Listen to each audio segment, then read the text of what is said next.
코로나 사태 이후 직격탄을 맞은 대구 지역의 상가는 최근 좀 나아지고 있다고는 하지만 통계를 보면 여전히 다른 지역에 비해서 어려운 실정입니다.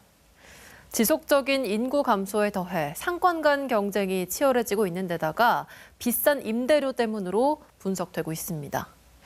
대구 지역 상가 부동산 실태와 전망, 김철우 기자가 보도합니다.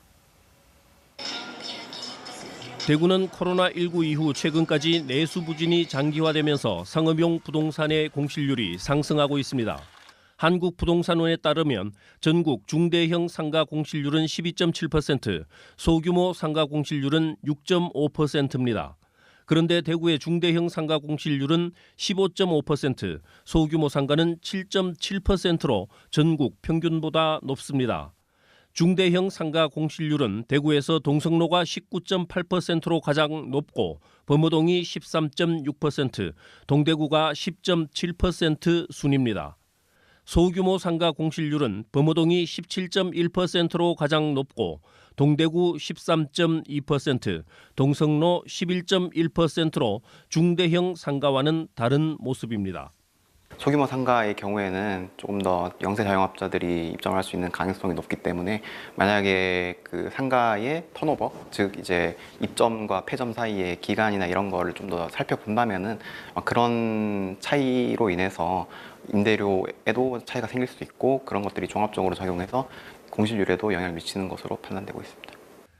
기타 상권의 공실률은 상인 월배가 가장 높고 그다음이 경북대 북문, 시지, 칠곡 순인데요. 경북대 북문을 제외하면 임대료가 높을수록 공실률이 높게 나타납니다.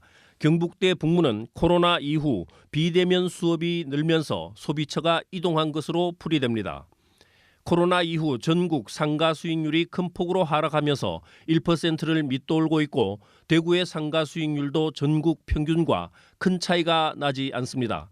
하지만 상가 거래가 급속도로 줄어들고 있다는 것이 대구 상업용 부동산 시장의 문제입니다.